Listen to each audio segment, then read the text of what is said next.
You know, in a world that feels like it's screaming at us 24/7, where success seems to be all about broadcasting every single move, what if I told you the real path to getting things done is the exact opposite? Yeah, today we're going to dive into this pretty wild idea that real lasting power is built quietly, away from all that noise. Seriously, think about it for a second. You get this amazing idea, right? It feels alive, it's buzzing with potential, and you're so excited you just have to share it. And then, poof, it's like the energy just leaks right out. That feeling? That's what we're getting into today. It's the hidden danger of talking way too soon. So, the first big hurdle we're all up against is just the sheer volume of modern life.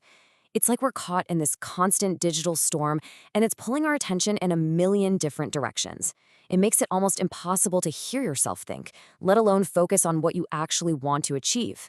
And look, this battle for our focus, it's being fought on two fronts. First, you've got the external noise. You know what I'm talking about. The constant pings, the endless scrolling, the emails that are all somehow urgent.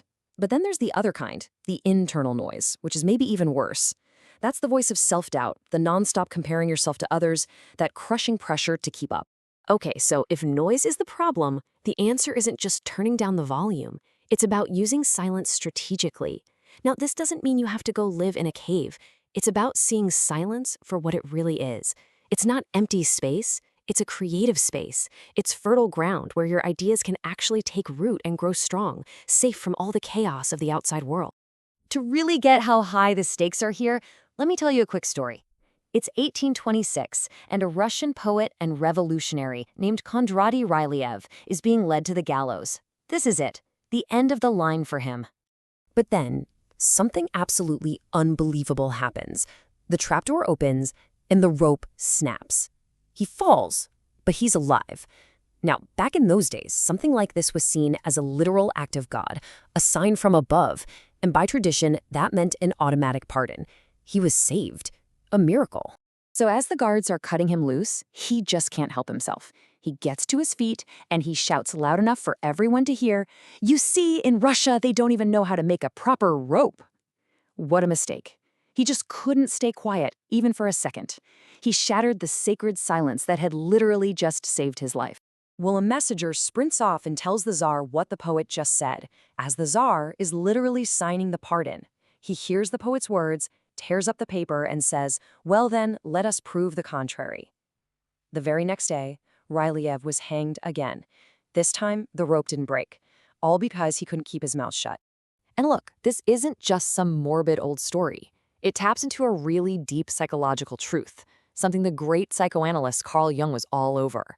Just look at his words here. What you protect flourishes. That's the key. Think of your big goal like a tiny, fragile seed. If you go showing it to everyone right away, you're exposing it to doubt, to criticism, to all sorts of bad weather. You have to protect it first, in the dark, quiet soil of silence. That's where it flourishes. So how do we actually do this? How do we put it into practice? It all starts by mastering what we can call the art of disappearing. And no, this isn't about running away from your life. It's a strategic move, a deliberate withdrawal from the noise so you can get your focus and your energy back for the work that actually matters. This whole process kind of happens in 4 stages. First, and this is the hardest one, control your tongue. Just stop talking about your big plans. Second, reclaim your mind. You have to detach from what other people think. You don't need their approval. Third, hide your intentions. You want to move like a submarine, silent, unseen, beneath the surface. And finally, hide your progress. Don't post about your small wins. Let them build on each other in private, where they can grow into something huge. All right, so here's some really simple stuff you can start doing, like today. First, master your phone. Seriously, turn off every notification that isn't absolutely essential. Next, curate your circle. Spend your time with people who build you up, not people who drain your battery. And last, schedule solitude. Actually block out time in your calendar to just be alone with your own thoughts, with zero outside input. Now, the whole point of this disappearing act, this silent retreat, is to create the absolute best environment for building something real. This is where you stop talking and start doing, where you trade distraction for genuine focus. It's in the shadows, away from the spotlight, that the real foundational work gets done. And the ultimate goal here, the holy grail, is to reach a state called deep work. This is that feeling when you're so locked in on one single thing that the rest of the world just fades away. It's more than just focus. On a brain level, you're literally strengthening the neural pathways for whatever skill you're working on. This is the state where real innovation and mastery happen, and it is absolutely impossible to get there when you're constantly being interrupted. I mean, the difference between these two modes is night and day. Deep work is where you create new stuff, things of high value. It's hard, it pushes you, think writing a book or learning to code. Shallow work, on the other hand, is all the logistical stuff, answering emails, going to status meetings. It makes you feel busy, but really, you're just treading water. Disappearing lets you kill the shallow work so you have time for the deep stuff. So after this period of focused, silent work, you emerge. But you don't come back with a big, loud announcement. You don't need to. You come back changed. The work you did is so obvious, so tangible that it speaks for itself. Your results become your new voice.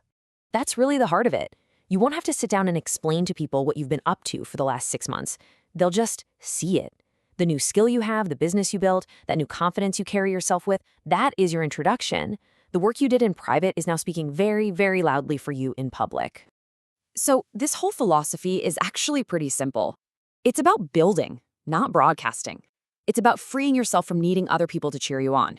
You learn to find satisfaction in the work itself, not the applause it might get. And ultimately, you let the quality of what you've created be the only statement you need to make. At the end of the day, this is all about taking your power back. It's about realizing the loudest person in the room is rarely the most powerful one. Real strength, real achievement, it's forged in quiet focus, and then it's proven with undeniable results. So I guess the only question left is, what are you going to stop talking about and start building? What masterpiece are you going to create in the quiet?